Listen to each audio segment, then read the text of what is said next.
阿波罗，你是阿波罗。在听到了这个名字之后，桑托斯的身体猛地一震，眼中充斥着难以置信的惊骇。没想到曾经的太阳神阿波罗竟然还活着。他咬了咬牙，声音干涩，仿佛这个名字本身就带着灼热的热量，蒸干了他所有的力气。苏瑞没好气地说道：废话，我那么厉害，怎么可能死那么早？我早该想到的。桑托斯咳出了一口污血，眼神变得有些涣散，说道：你仅仅是站在那里，就仿佛是一根定海神针，所有的压抑和黑暗都因你的到来而被驱散。除了曾经的太阳神，这世间还有谁能做到？苏瑞呵呵一笑，说道：看不出来，你这老家伙还挺会说话。一旁的白木哥早已瞪圆了眼睛，下意识地小声说道：太阳神殿，阿波罗。看着他那难得一见的吃惊模样，苏无忌虽然浑身依旧疼痛，但忍不住地咧嘴直笑，语气之中也难得带上了一丝炫耀。是啊，没想到吧，你就是太阳神的儿媳妇。顿了顿，苏无忌还是没忍住吐槽的欲望，小声说道：就是我爸取名字的水平实在是不敢恭维，太阳神这三个字听起来跟男性保健药似的，阿波罗听起来也像个男科医院的名字，我爸这不会是缺啥想啥吧？苏瑞显然听见了这句吐槽，转脸瞪了自己儿子一眼，没好气地说道：臭小子，当着木哥的面瞎扯什么呢？听到未来公公如此自然地叫出自己的名字，白木哥的眼睛里瞬间涌现出了复杂的光芒，紧张、喜悦以及些许压力，更多的还是一种难以言喻的被正式接纳的激动。他知道自己一贯情感淡漠，游走在黑暗与光明的灰色边缘，在严格意义上绝对算不上一个好人。而未来婆婆和未来公公却只是用简单的一句话，一个称呼，便轻易地击碎了自己那淡漠又坚硬的冰封外壳。苏无忌嘿嘿一笑：爸，您老人家之前说的那个退休少将就是您自己吧？苏瑞瞥了儿子一眼，反问道：怎么样，这少将还行吧？能入您苏少爷的法眼吗？不敢不敢。苏无忌眨了眨眼，笑眯眯地问道：不过您老人家都那么大年纪了，怎么就只是个少将啊？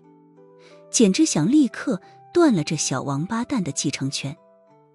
桑托斯用那浑浊的目光深深地看了苏瑞一眼，随后艰难地撑着身子坐了起来，长叹了一口气：既然强大的太阳神大人亲至，那么这禁锢之地今天是一个人都留不住了。这句话里带着前所未有的挫败，似乎这一生的努力全都错了方向。当然，我总不能白跑这一趟。苏瑞说道，他似乎并没有立即取这个桑托斯性命的意思。爸，别装逼了，快点解决了这个老家伙，救人要紧。苏无忌喊道。你闭嘴。伟大的太阳神阿波罗阁下此刻脸都有点黑了，要不是未来儿媳妇在场，苏瑞真的想把鞋子脱了，用鞋底抽着不孝子的屁股。只是这时候一阵脚步声传来，初听起来有些纷杂，但细听之下却发现这些脚步声无比的沉稳有力，每一步都如同战鼓敲击在心间，似乎每个人都是一支训练有素的军队。紧接着从各处通道里涌出了数道身影。苏无忌数了数，一共24个人，他们身穿暗红色战斗服，每个人的胸前都挂着金色的太阳勋章，熠熠生辉。虽然他们都戴着半脸面具，可苏无忌只是粗略一扫，就认出了好几个眼熟的叔叔。他们个个气息沉凝，眼神锐利如刀，显然都是万里挑一的超级高手。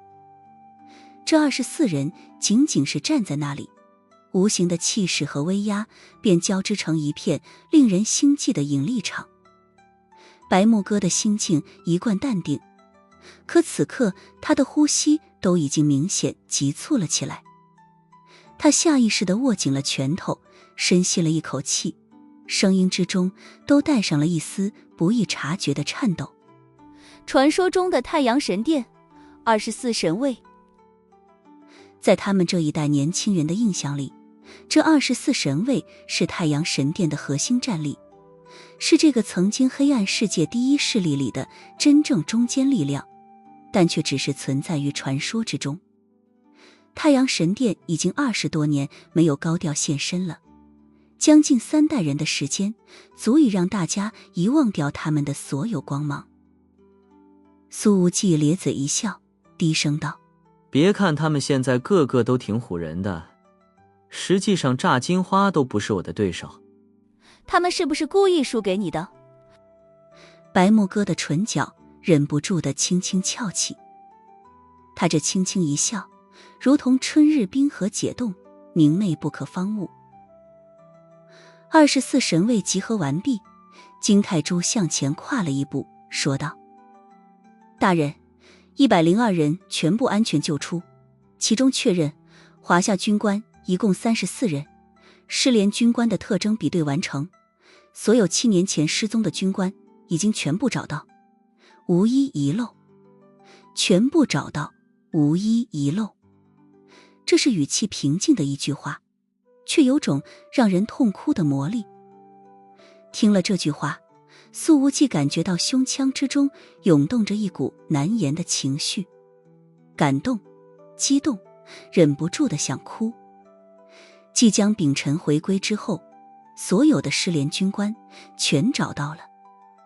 这一路找了7年，这7年来有多少痛苦与失望，有多少艰难与决绝。苏无忌艰难地扶着墙站起来，他站直了身体，望向自己的父亲，声音哽咽却无比郑重：老爸，谢谢您。说这句话的时候，一股难以言喻的热流猛地冲上了他的眼眶。这一刻，苏无忌感觉自己的胸腔被某种滚烫的东西填满，激动的身体微微颤抖，视线都模糊了。白木哥也强行撑着身子站了起来，悄然抹去从眼角渗出的湿润。苏瑞看着儿子难得如此郑重的样子，呵呵一笑，语气中带着一丝不易察觉的欣慰。你突然这么尊重长辈，我还有点不太习惯呢。苏无忌深吸了一口气，无比认真地说道：爸，真的我爱死你了。说着，他竟然不顾浑身伤势，挺直胸膛，抬起颤抖的右手，向父亲敬了一个最标准的、最庄重的军礼。苏瑞虽然没有回礼，但眼中却流露出温和的笑意。他轻轻摇了摇头，一切尽在不言中。苏无忌觉得鼻腔中的酸涩更重了，他的声音里都带着浓重的鼻音，大声说道：爸，您这个少将和世界上所有的少将都不一样。现在的他只想对着全世界大喊一句啃老的滋味，真他妈的燃爆了。我没想到黑渊的高层们必然也没想到，几个微不足道的普通华夏军官竟然会惊动曾经的黑暗世界众神之王。桑托斯气息奄奄地开口，语气里的难以置信仍旧半点不减。微不足道的普通军官。苏瑞的目光骤然变冷，如同阿尔卑斯的寒流，身上那股睥睨天下的威严又散发了出来。他冷冷说道：感动我华夏军官，禁锢华夏子弟兵，你们这群井底之蛙，对于华夏的护短真是一无所知。话音落下，他已经一脚踢出。这一脚平平无奇，看起来也没有引发任何的风声和气爆声，只是精准地落在了桑托斯的腹部之上。砰！桑托斯的身体猛地一震，一股肉眼可见的气浪随之被从他的身体深处强行震出。在原地停顿了2秒钟后，桑托斯才像是断了线的风筝一样倒飞了出去。他倒飞了20-30米，重重地撞在了远处的混凝土墙壁上。奇异的是，墙壁并未裂开，只是深深凹陷进去，凹出了一个清晰的人形轮廓。桑托斯就如同被镶嵌进去一般，直接挂在了墙上。苏芮这一脚对于力道的控制，简直到了让苏无忌理解不了的程度。而在挨了这一下之后，苏无忌和白木哥都能感觉到，桑托斯和之前似乎有些不太一样了。这个强大无边的3级成员，此刻不仅是重伤，而是功力全失。苏无忌甚至从他的体内已经感受不到任何的力量波动。此时，桑托斯整个人如同一个被戳破的气球，变得干瘪无力，四肢已经软得像是面条一样。原来，之前从桑托斯身上腾起的那一股气浪，就是苏芮废掉了他所有的功力。苏无忌揉了揉眼睛，这是怎么做到的？又是他理解不了的境界。老爸跟自己藏了多少手啊？这老登有这么多好东西，怎么不早点交给自己？苏芮淡淡说道。带回去仔细审。2名太阳神卫立刻快步来到桑托斯的身边，将这个软泥般的老家伙从混凝土墙壁上扯了下来。现在这个实力强悍的家伙已经做不出任何的抵抗了，连自杀都已是一种奢望。毕生的信仰坍塌，桑托斯的眼睛里充满了灰败与绝望。他喃喃说道：怎么会？黑渊怎么会招惹太阳神？白白努力了几百上千年，实在不该招惹阿波罗。这话语之中的每一个字都透着无尽的悔意。苏芮随后走到了互相搀扶着的苏无忌和白木哥身边，随后他的目光落在了白木哥那苍白的俏脸上。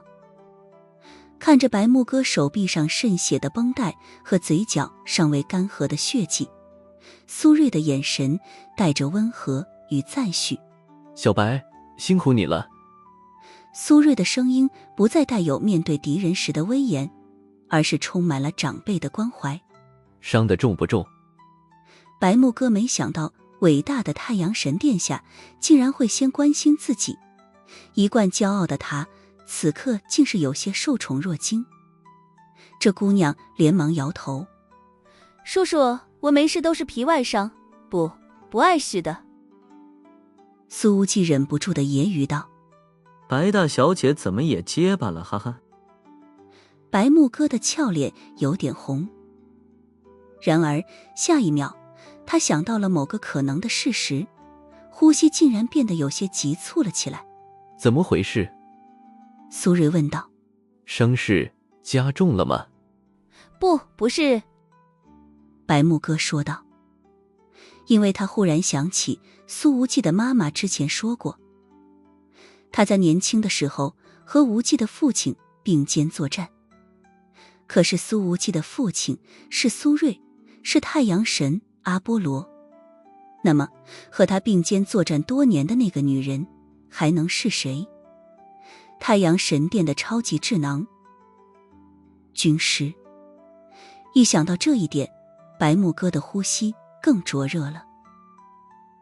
曾经的黑暗世界众神之王宙斯曾经说过一句话：得军师者得天下。这句话也直接奠定了军师在整个黑暗世界里的地位。那是白木哥从小时候起就一直视为偶像的人物。在小时候习武之时，白大小姐便选择唐刀作为自己的武器，这也是效仿军师的。只是没想到自己最崇拜的偶像，竟然是未来婆婆。白木哥从来不是个感性的人，可在意识到这一点之后，他的眼泪都不自觉地涌出来了。苏芮问道：小白，你怎么哭了？是不是苏无忌这小子欺负你了？苏无忌无奈道：爸，我才是您亲儿子，哪有您这样的？白木哥揉了揉发红的眼睛，指了指手边的唐刀，笑道：我的偶像就是阿姨，我一直想成为她那样的人物。苏芮点了点头，脸上露出温和的笑容。快见到了。白木哥重重点头，眼眶又是一红。谢谢叔叔。苏芮忽然伸出手来，抓住了白木哥的手腕。白木哥有些意外，扭头看了苏无忌一眼，可后者却笑着扶住了他的肩膀，只是看起来很随意地抓住手腕而已。白木哥便感觉到一股柔和的力量已经悄然渡入自己的体内，紊乱的气息瞬间被平复下来，那些内伤所引起的疼痛好像一下子减轻了大半，就连本来火辣辣的呼吸都变得清凉润畅。苏无忌咧嘴笑道：还好我爸给别人疗伤的时候手不用贴着别人的肚子。苏芮瞪了儿子一眼：多大的人了，嘴里还没个把门的。小白，好点了吗？苏芮问向白木哥。好多了，谢谢叔叔。白木哥忍不住地感慨了一句：实在是太神奇了。苏芮笑道：小白，这次多亏了你，不然无忌可能真要栽在这里了。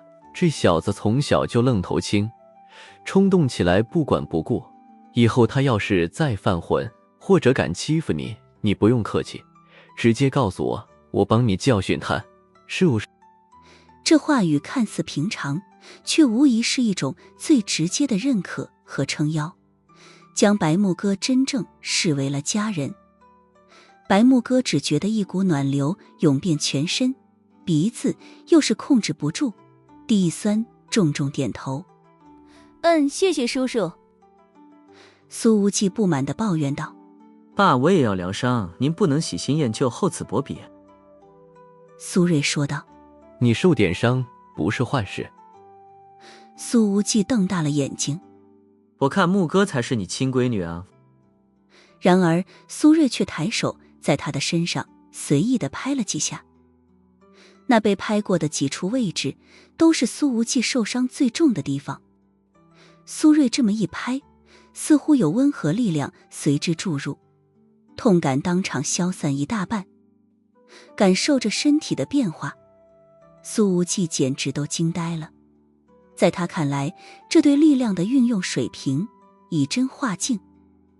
他的眼睛里难得露出对老爹的崇拜。爸，你还是人吗？苏芮打了他脑瓜一下，没好气地说道：照顾好小白，这里没你的事了。随后苏芮对金泰珠示意了一下，便走向通道口。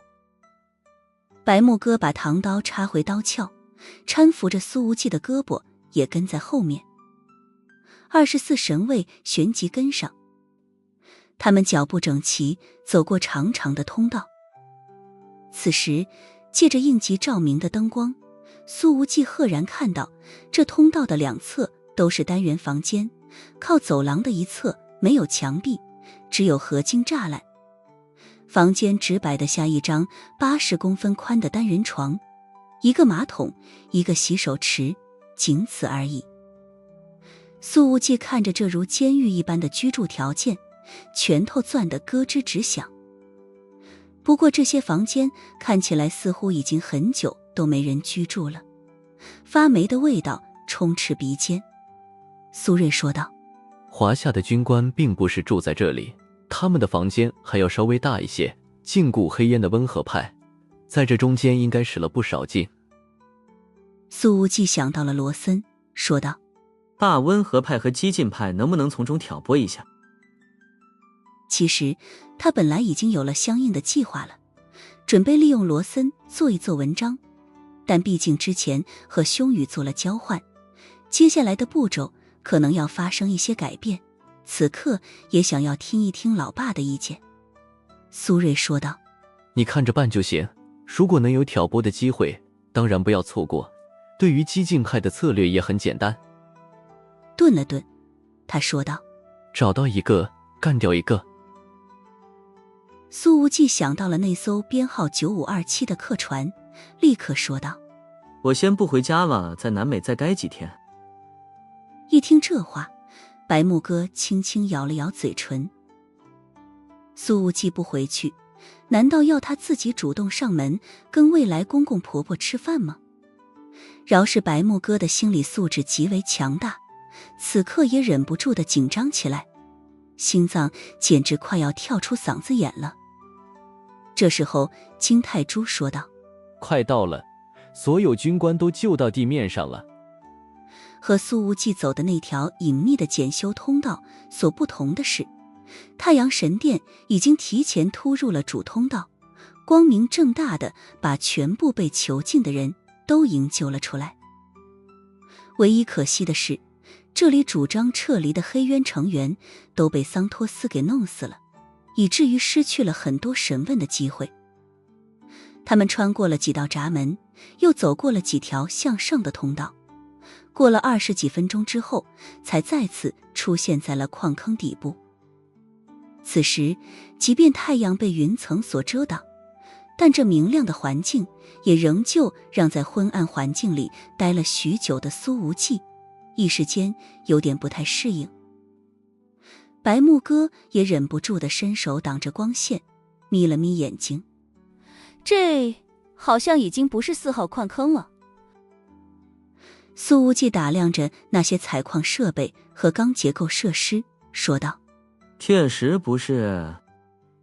这一片地下空间横跨了2个巨大的矿坑，不得不说，禁锢黑渊这手笔真是相当可以。发霉的味道终于被驱散，空气清新了许多，苏无忌的心情也随之明朗了一些。在那种暗无天日的环境之下被禁锢7年，要是换作是他，早晚的疯了。紧接着，苏瑞的脚步停下来了。苏无忌和白木哥也本能地停下了脚步，他们看向前方，眼光已然变得明智和沉重。34名穿着矿工服的瘦削男人就在前面的矿坑中央，或坐或站，有的身上披着太阳神殿带来的保温毯，有的手里捧着热水，有的已经瘦骨嶙峋，有的极度疲惫和虚弱，但是他们的眼睛没有一双是灰败的。禁锢7年，没有人浑浑噩噩，没有人就此认命。哪怕精神上承受了极大的痛苦，哪怕身体上遭遇了极大的折磨，他们也仍旧抱有回归祖国的希望。那属于华夏军人的铁血与坚毅，从未被磨灭过。他们那宁折不弯的脊梁，比这巴特伦铁矿里的铁矿石还要坚硬。此刻看着他们的眼睛，苏无忌似乎看到了被淬炼过的钢。之前混入矿坑的李小飞，此刻也已经归队，只是他的双手手腕上还有被捆绑的血痕，黑渊禁锢亭的警惕性实在太高了。当时一见到他是华夏面孔，审都没审，直接就绑了。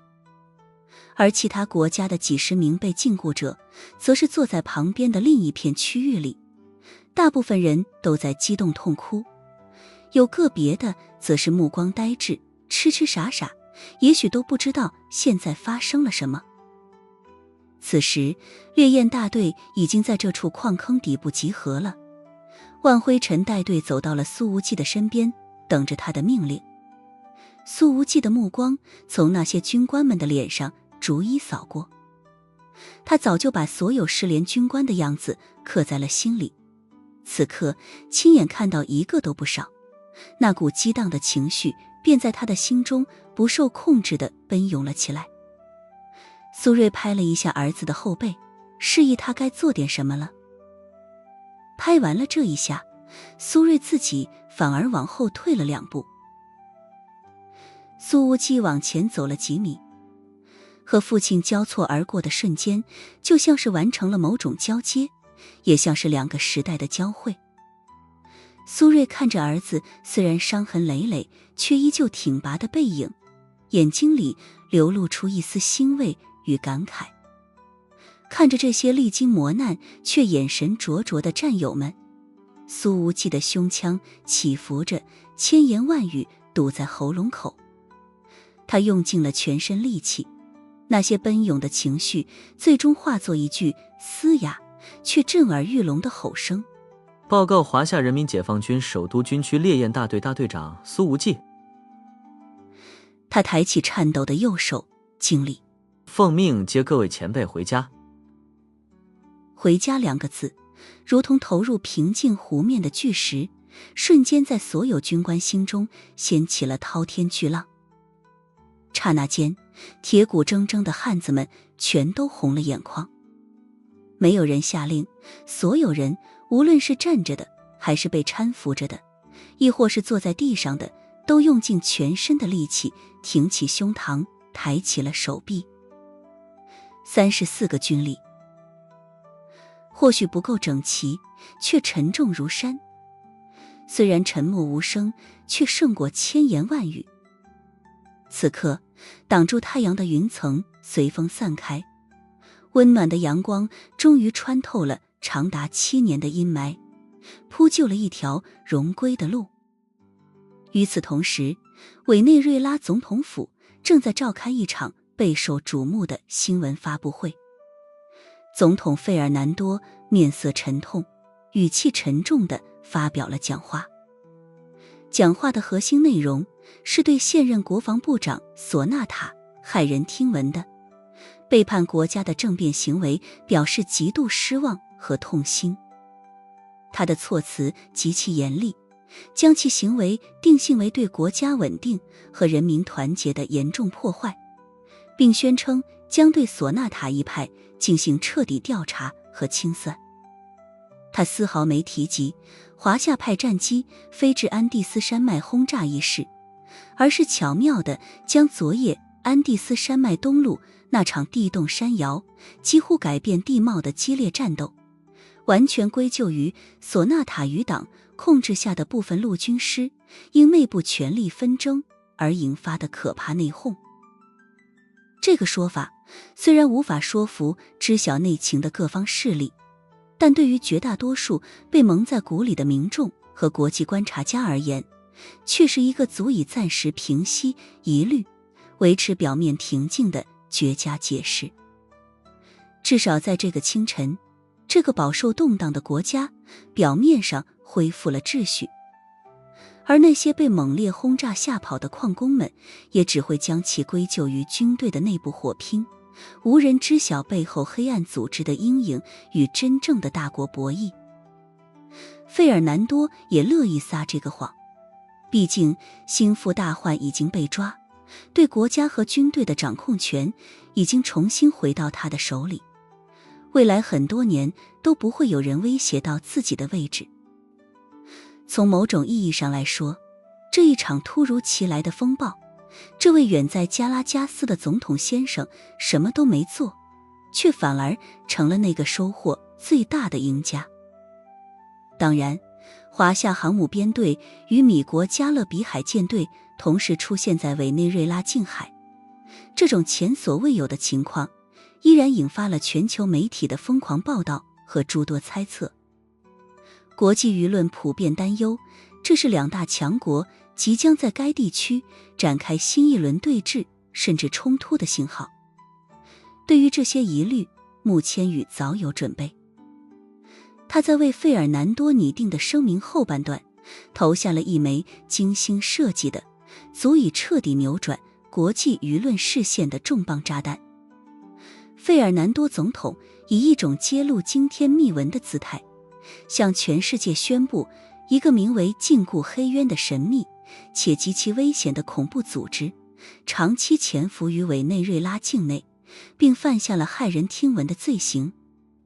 该组织秘密扣押了10几名米国顶尖科学家，40余名米国陆军士兵。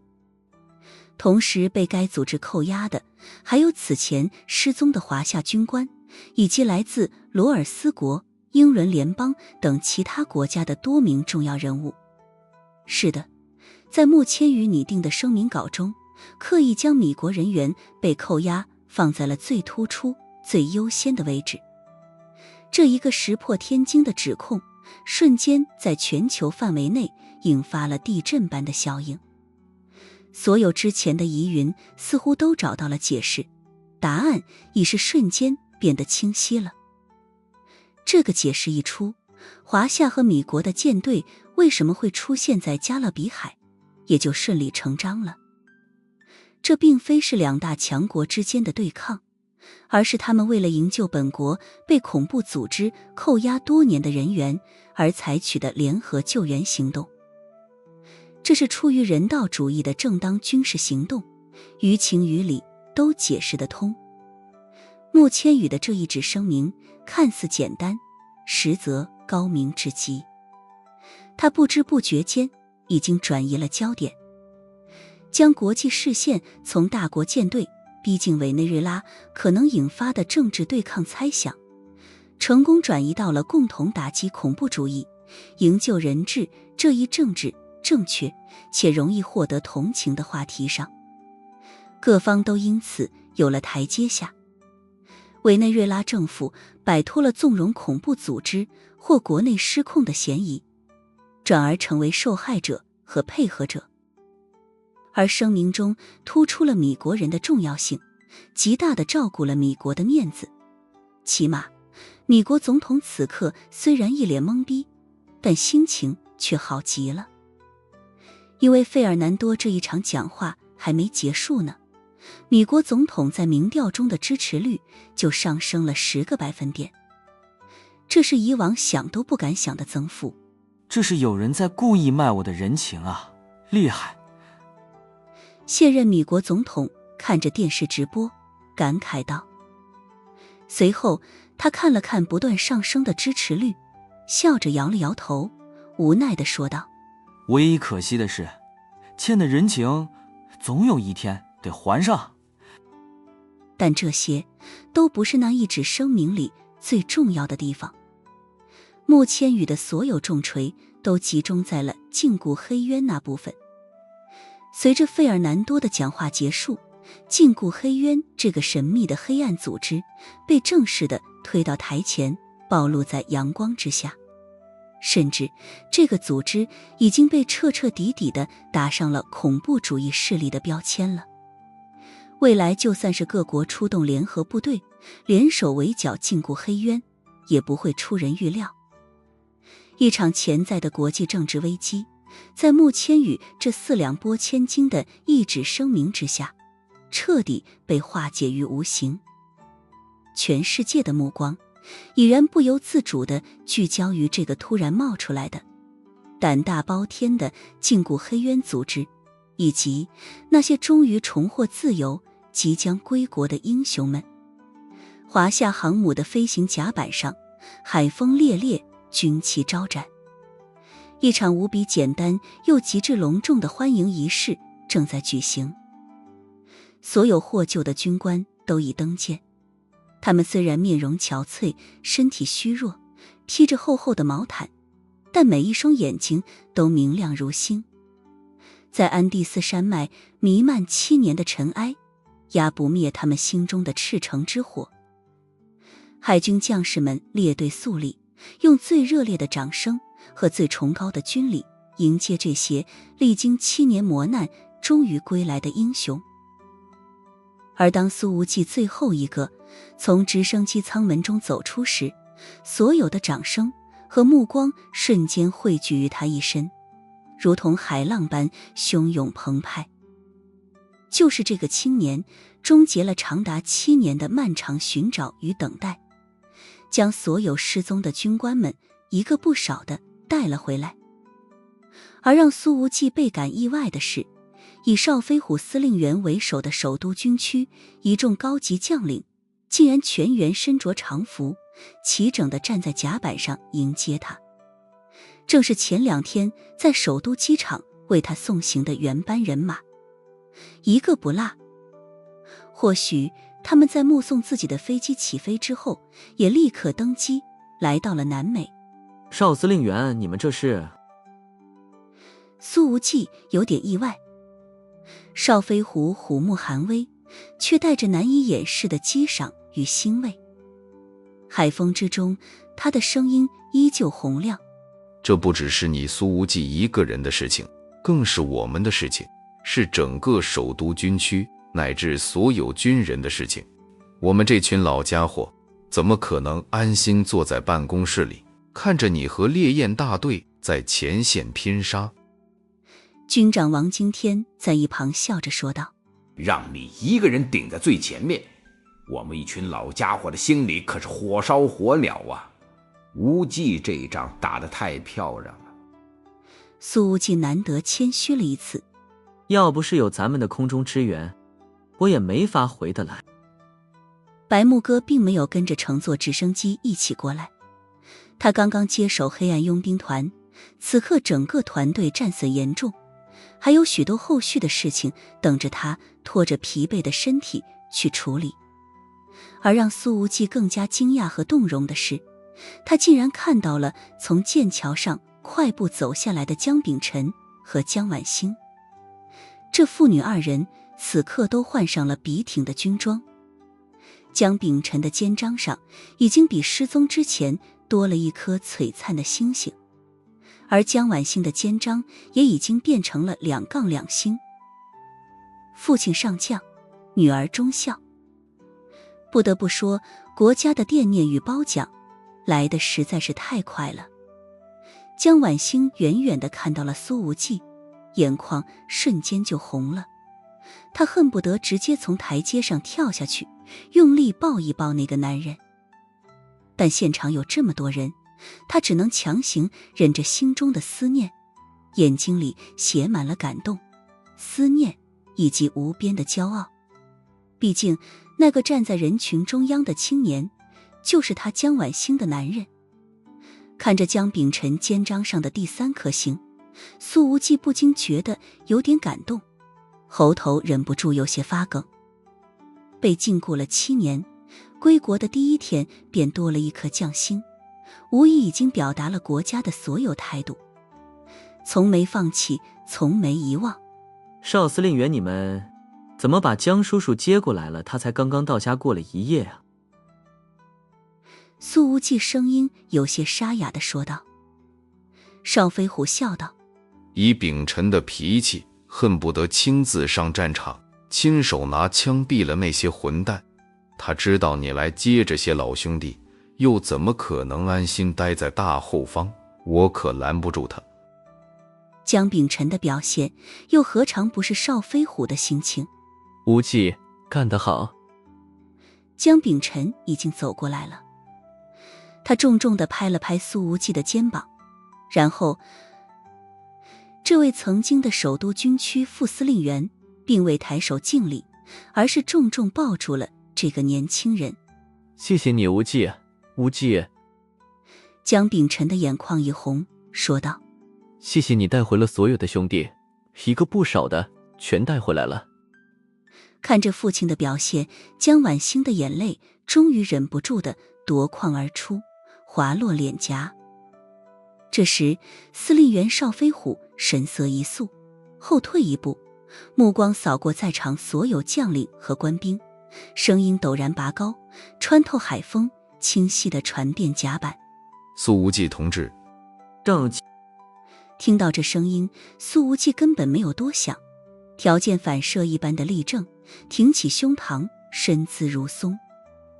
邵飞虎招了招手，一名上校参谋立刻走上前来，他的双手端着一个覆盖着红色绒布的托盘。邵飞虎深吸一口气，目光灼灼地看向苏无忌，语气庄重，每一个音节都充满力量。鉴于苏无忌同志在此次跨国营救行动中展现出的非凡勇气、卓越指挥才能以及对战友、对国家的无限忠诚，成功解救全体军官，功勋卓著，光耀军史。他的声音愈发激昂，经最高军事委员会紧急审议并一致通过，现正式授予苏无忌同志少将军衔。话音落下，邵飞虎亲手掀开了托盘上的绒布，托盘内平整地放置着一套崭新的将官常服，以及那副象征着无限责任与至高荣誉的少将肩章。肩章上的将星在加勒比海的骄阳下熠熠闪光。当那肩章上的金色枝叶和璀璨金星出现在加勒比海的阳光下，甲板上瞬间陷入了一片近乎于凝滞的寂静，只剩下海风呼啸，不断卷起浪涛，一遍遍拍打着巨大的舰体，仿佛在为这庄严又荣耀的一刻奏响自然的礼乐。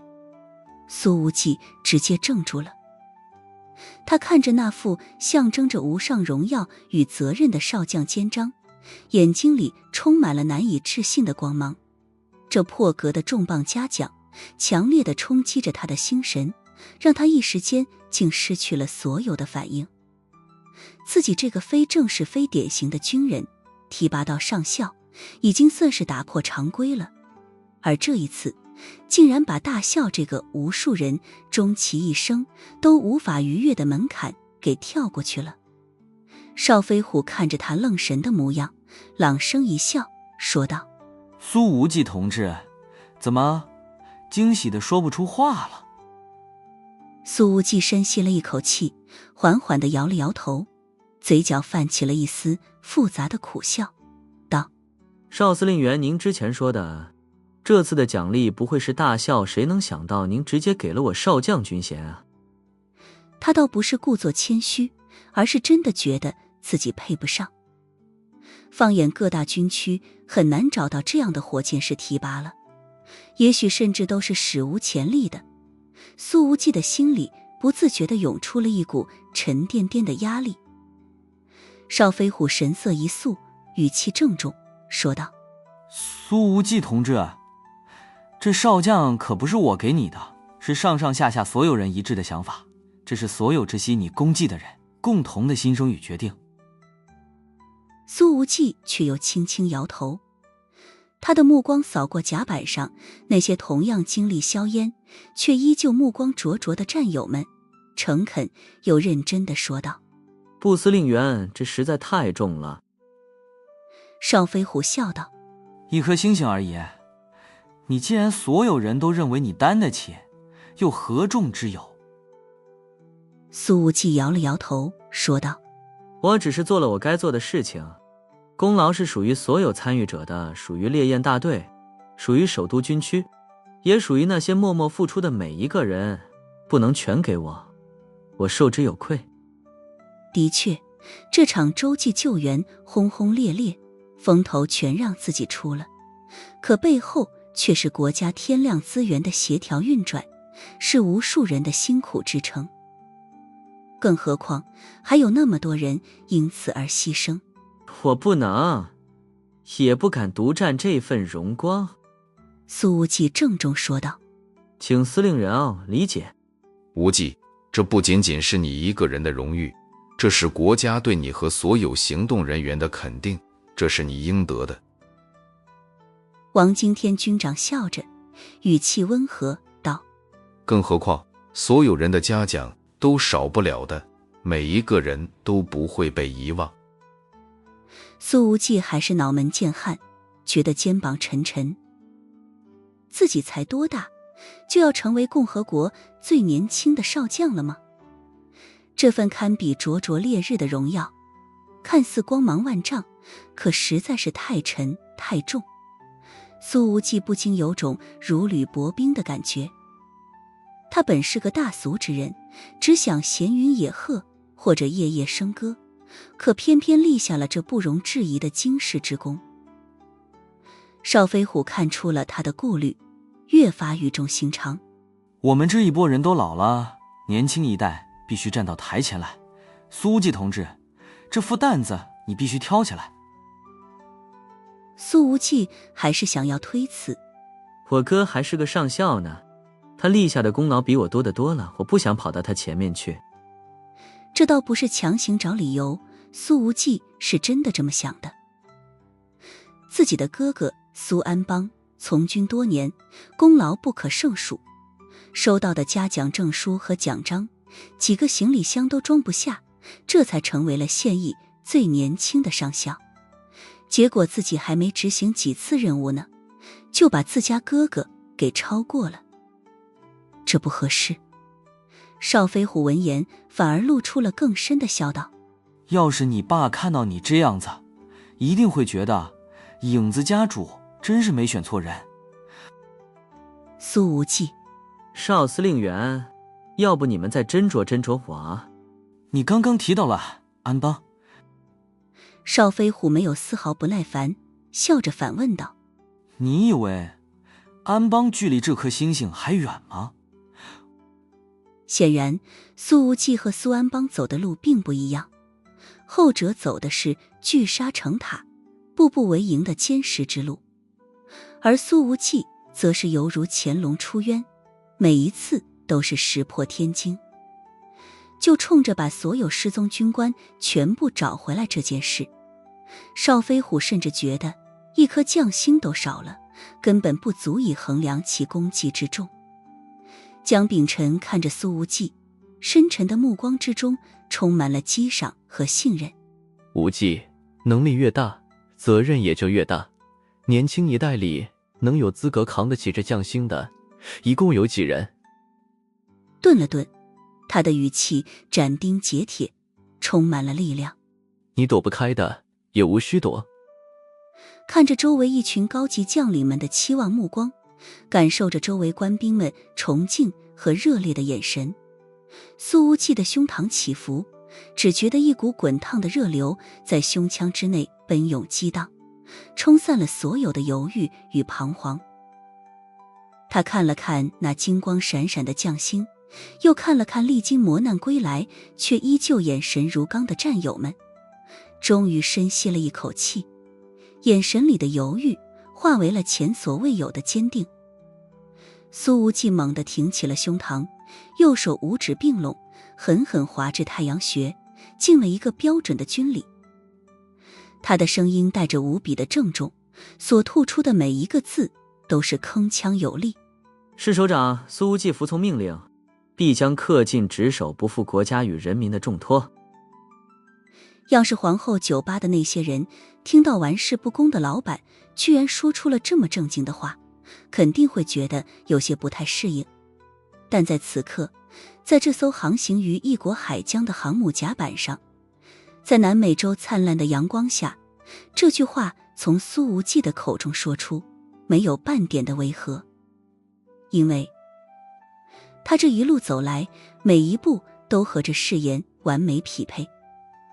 几位将军带着苏无忌走到船舱，换上了那套崭新笔挺的将官常服。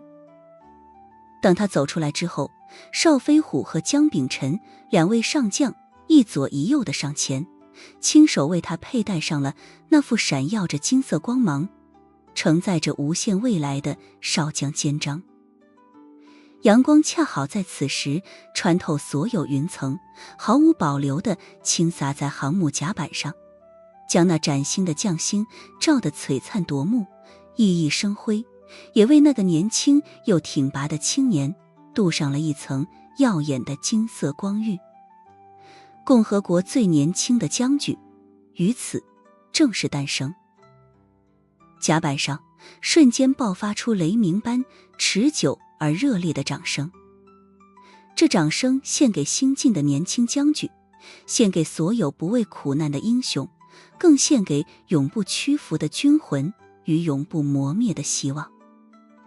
这一颗璀璨的将星，给坚韧不拔和永不言弃的漫长7年画上了一个最圆满、最辉煌的勾点。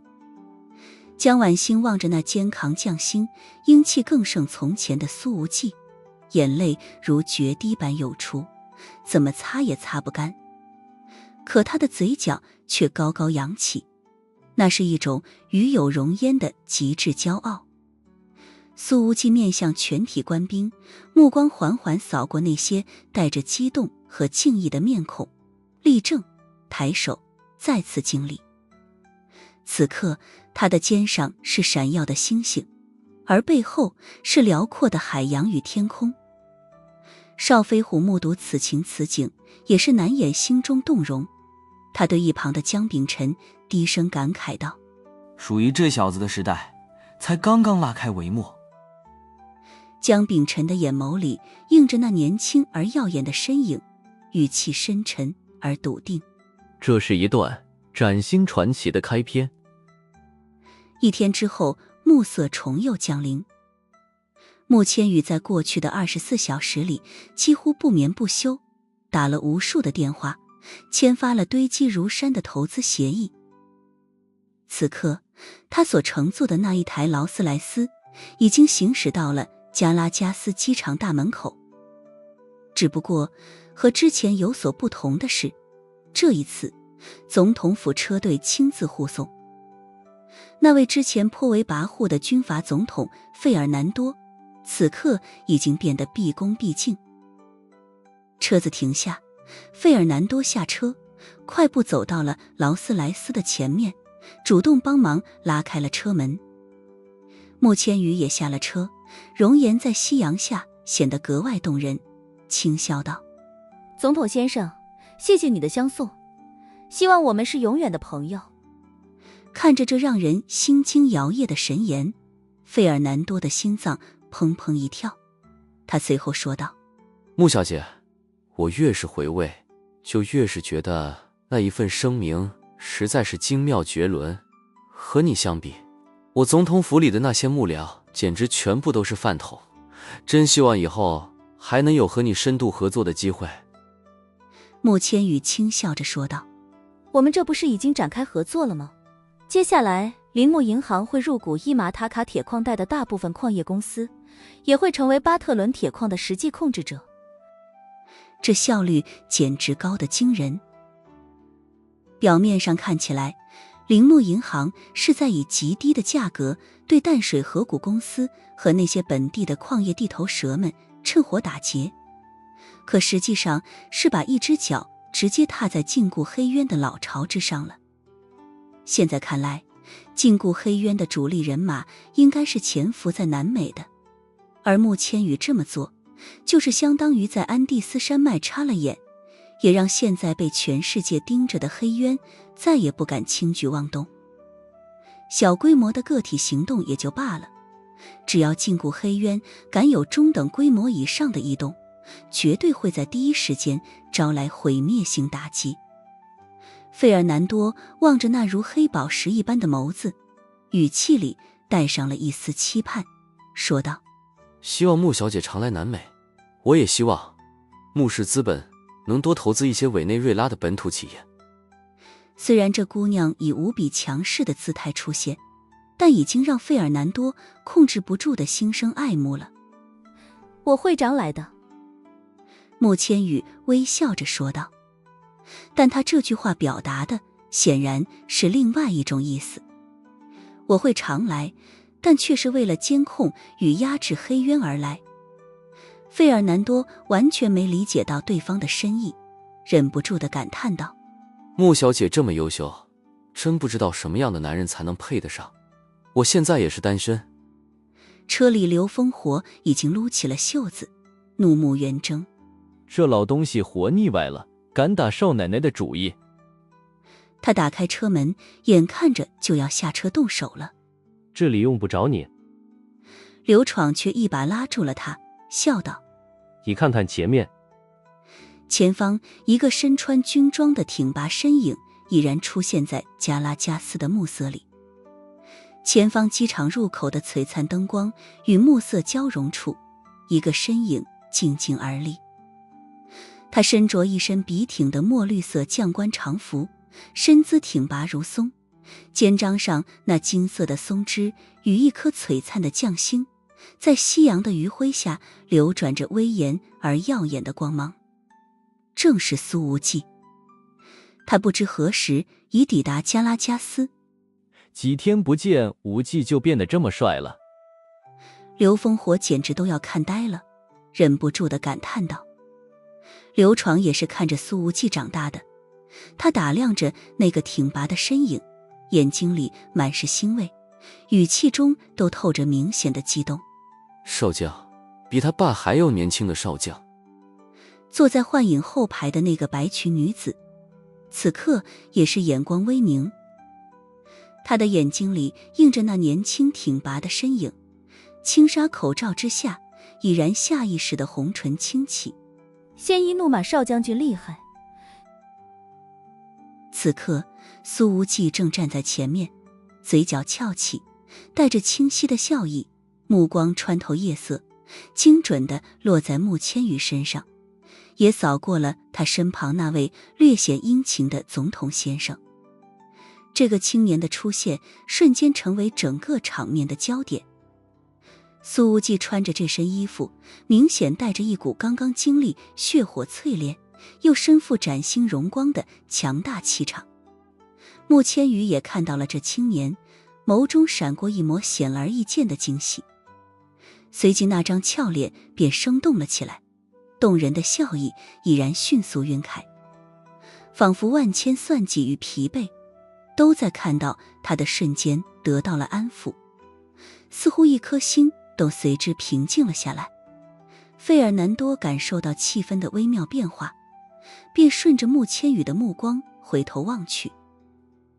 当他看到那位年轻的简直过分的华夏军官，以及对方肩上那耀眼的将星时，瞳孔不禁微微一缩，脸上闪过一丝愕然与尴尬。这又是哪位大神？他在心中嘀咕。这样下去，委内瑞拉不如改姓华夏算了。费尔南多莫名觉得自己的气场比那年轻少将好像矮了一大截。苏无忌走过来，径直走到了穆千羽的身边。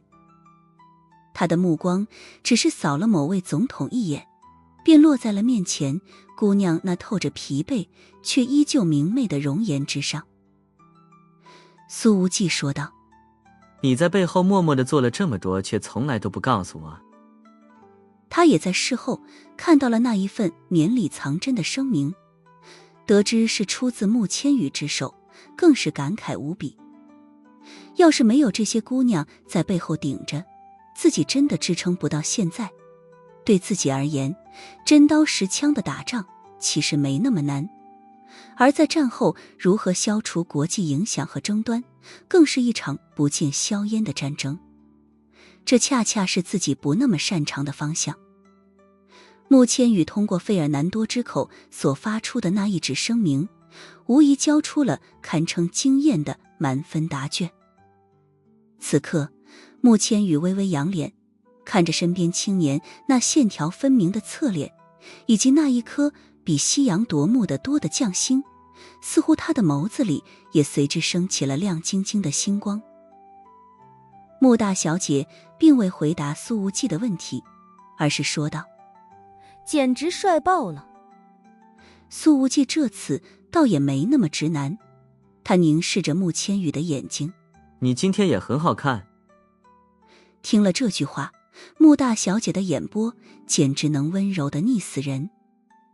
费尔南多在一旁看着此景，心中难免有些酸溜溜的，可是面前这位年轻的少将却让他生不出任何与之竞争的心思。穆千羽这才介绍了一句：对了，无忌这位就是委内瑞拉的总统费尔南多先生。费尔南多先生你好。苏无忌说道：看来以后我们之间还有再见面的机会。他穿着军装来到这儿，显然不只是为了耍帅，更重要的是要让费尔南多知道，以后这里谁说了算。费尔南多看着苏无忌那张年轻的脸，迟疑地问道：阁下是？我叫苏无忌。苏无忌淡淡说道：前天夜里那一仗是我带人打的。听了这句话，费尔南多的呼吸瞬间急促了起来。原来是苏先生。他的眼睛里立刻流露出了恭敬。不，苏将军，你好，你好，很荣幸见到你。费尔南多是军阀出身，对于作战多少有些了解。他在软禁被解除之后，也了解到昨晚的那一仗是多么的惊心动魄。这群华夏特种兵的表现实在是太优秀了，在空中支援还没到来的时候，他们便已经把强大的第一师给揍了个稀里哗啦了。苏无忌面无表情地说道：这次费尔南多先生辛苦了，我听了你的演讲，很有勇气，很有担当。这句话的语气就像是上级在夸奖下级一样。费尔南多汗颜无比，尴尬地说道：这苏将军过奖了。他总不能明说自己全都是照着念的，上面的内容其实和自己半毛钱关系都没有吧。苏无忌说道：总统先生，我还要在南美多待几天，希望我们合作愉快，共同维护这一片土地的稳定与安全。最后几个字他稍稍加重了语气，明显意有所指。莫千羽的眼睛里流露出了一丝不易察觉的迷醉，他轻笑道：不错，有点外交发言人的意思了。一定一定。费尔南多连连答应。请苏将军放心，请穆小姐放心，我一定会好好配合你们的所有工作。现在显然华夏人说什么，费尔南多就要听什么，他压根不敢有其他的小心思。毕竟如果黑渊真的报复起来，他还需要靠华夏人来保命。苏无忌说道：我接下来几天的工作不需要总统先生来配合，我只希望总统先生能配合好我女朋友的工作，不要让她为难。听到我女朋友这几个字之后，穆千羽的眼波陡然一颤，随后那眼湖之中的粼粼波光简直散发出了一股能让人眩晕的感觉来。听了这句话，费尔南多的心里不禁涌出了一股酸溜溜的意味。他说道：一定，苏将军和穆小姐，你们真是郎才女貌，天生一对呀。在此之前，费尔南多还在思考，到底什么样的男人能够配得上穆千羽这种姑娘。可是当这个青年将军出现之后，答案已经自然而然地出现在了眼前。两人实在是太般配了。苏无忌不再多言，跟费尔南多握了握手。我们先告辞了，总统先生，还请多注意自身安全。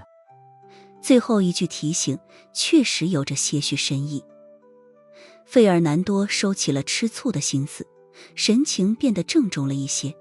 我会的，请苏先生放心。苏无忌笑道：当然，我之所以要在南美多留几天时间，其实也是在为了总统先生的安全所努力。费尔南多听明白了这句话的意思，他认真地说道：苏将军，请注意安全，有任何需要我的地方，我都会毫无保留地提供帮助。显然接下来的时间，苏无忌还要和禁锢黑渊开战。这一仗还没有到结束的时候，苏无忌说道：帮助就不用了，我只希望总统先生能对我今天的出现保密。一定。费尔南多立刻答应。这已经是他今天不知道第几次说出这个词了。这个在面对米国军舰的时候都无比强硬的军阀总统，却在这个华夏青年的面前把姿态低到了尘埃里。再见，费尔南多先生。苏无忌说着，轻轻一拉穆千羽的胳膊，转身走向了飞机。谁是你女朋友了？穆千羽抿了抿嘴，小声说道：不要乱讲呀。嘴上虽然是在否认，可那喜滋滋的样子可绝对骗不了人。苏无忌摸了摸鼻子，哈哈一笑，说道：我让费尔南多配合好我女朋友的工作，当时也没说是你呀。穆千羽的笑容一下子僵在了脸上。死直男！他做出了一个以往几乎从不可能做出来的动作，伸出手轻轻地掐了苏无忌的胳膊一下。那还能是谁？苏无忌说道。你都说了不是你，那么是谁还重要吗？穆千羽眼光微垂，咬了咬嘴唇，轻声说道。当然重要。苏无忌哈哈一笑。你呀你，就算现在不是，以后也早晚的事。穆千羽的笑容重新在脸上漾开，他双手背在身后，脚步似乎都变得轻快了许多。那可不一定，我说不定会拒绝呢。苏无忌说道。那你可不一定能抵抗得住，我的攻势很猛的。穆千羽轻笑。好啊，等有机会让我看看你到底有多猛。说完，他才意识到这句话里可能有某些歧义，便下意识地红了脸。费尔南多望着两人的背影，眼神有些复杂。